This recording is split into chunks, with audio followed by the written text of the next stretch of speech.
Chapter 22. Travis high-low whistled, and Larry came barking down the driveway. Travis threw him half a muffin. "Hey, Larry. Didn't know if you'd be out this early on a cold morning." The rising sun touched the frost, tipping the grass.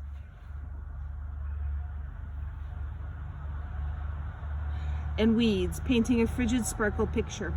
Larry swallowed the muffin and came closer. Travis knelt on the driveway, holding out his hand, palm up. "Come on, Larry. It's okay. Look, I even know your name now."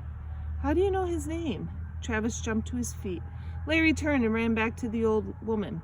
She leaned on her cane and looked down at Larry, who now sat in front of her. "How does this boy know your name, Larry?" "I heard you call him that one day." He turned around, walking quickly back to the road. "I'm leaving." "This boy heard me call your name?" The woman talked louder so Travis would hear. "I wonder where he heard that. I've never seen him before. And Larry, it looks like you're friends with him. You let him walk right up the drive. I wonder why you did that." "It's not his fault." Travis turned around to face her. "I gave him some baloney." "Bribed by a boy with baloney." "Sorry, I won't do it again." "Larry, I wonder if this boy would want to take you for a walk sometime. I bet you both like that." "He wouldn't go with me. I tried." "Since this boy is not afraid of you and seems to feel free to wander around our driveway, maybe he would come up to the house sometime. Maybe he'd knock on the door and introduce himself." Larry wagged his tail. If Travis had one, he might have twitched the end of it. "Okay, then, let's hope he does that.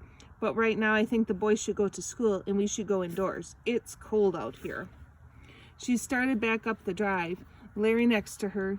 Travis watched until they went around the curve and out of sight. Then he hurried to school so he wouldn't be late for McQueen. "Before we get started," McQueen said, "I want to check in with you again about your other classes. I've mentioned to your other teachers that you've been working with me." "Did you tell them?"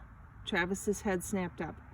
"Mr. Roberts," McQueen's voice dropped so low, Travis leaned forward to hear him. "Do you think they don't know? You never turn anything in, you don't do class projects, and math is the only class where you participate at all." The skin on Travis's neck started to slow burn upward. "If you'd kept pretending with me, you wouldn't be rattling off lists of words now," said McQueen. "You need to talk to your teachers and start paying attention in the classroom." Travis couldn't pay attention. Hot Fox and the word list were all he could handle. "Don't worry so much. Might be more slack lying around for you than you know. Ask Miss Gordon about that reading program. Plenty of kids with vision or reading problems use it. Now let's see, I think we were starting chapter 2, weren't we?" McQueen started reading about a boy and his hound puppy who found the fox's tracks. Travis let himself fall inside the story and forget about everything else. The boy headed out in the new snow to follow his hound and the fox. "So how are the words going?" McQueen closed the book. "I need a new list, and I've circled all the way through chapter 4. McQueen wrote down a new list of 5 words, and they went over them a few times. "You know quite a few words now, and you've got some uncircled space to run in," said McQueen. "I'd like you to start looking at a sentence or two where you know all the words. Read them out loud and take it slow. When you hit a comma, stop and chew. When you hit a period, swallow. Don't try to eat any circled words." "Only the ones that go down easy?" "Right," McQueen grinned. "I don't want you gagging. Now go on, the first bell's about to ring." Travis stopped in the doorway to McQueen's room. Velveeta was there in her seat, watching the door. She smiled, a soft, closed-lipped smile. Relief whooshed over Travis as he sat in front of her. "Where have you been?" he asked. "I was here Wednesday. Where were you? I thought maybe you had the bubonic plague." "So, were you sick those other days or having Velveeta time?" "Neither." Bradley popped up at Travis's locker before 4th period. "Hey, I unasked Velveeta to the dance," he said. "Plus, I told my dad about what happened in the park. He said to invite you over. Want to come home with me after school tonight?" "What did she say?" They walked into McQueen's room. "She who?" "Velveeta, about the dance." "Oh, she doesn't care. She didn't want to go with me anyway. So what about tonight?" "Mr. Whistler," said McQueen. "Seat, please." Travis pulled out Hot Fox, but he couldn't concentrate. Every time he looked over at Velveeta, she was staring straight ahead at nothing. Then McQueen called her into his office, and she was in there a long time. When she came out, she put her head down on her desk. The bell rang, and she didn't move. Travis started to walk over and see if she was okay, and then he stopped, took another step forward, then another one back. Finally, he backed out of the room and got in line for lunch. When he came out with his lunch tray, she was sitting with Bradley. He waved, and Travis sat across from them. Velveeta didn't have any lunch in front of her. "Hey, Travis, I told her about yesterday," said Bradley. "He says you neutralized Chilson and his buddies," said Velveeta. "I'm not really sure what that means, but it sounds impressive. Better than me. I got dumped by Bradley Whistler." "No, you didn't. You didn't want to go with me." "Aren't I supposed to decide that?" "No," said Bradley. "I asked you, and I can unask you." Travis chewed through a taco, listening and watching. Velveeta said Velveeta liked things, but she said them with the volume turned down and the lights dim, as if she was running on half power. "It doesn't really bother you, does it?" asked Bradley. "That I unasked you? I mean, it seems like something is bothering you." Travis caught Velveeta's eye, and she quickly looked away, as if she didn't want anyone to seeing her. "Bradley," said Travis, "do that what's the password thing you do." Velveeta looked sideways at Travis with one tiny nod, thanking him. "Really? Right now?" "Yeah, come on," said Travis. "Do it." Bradley launched in, knocking on the table. "Hey, open up. What's the password?"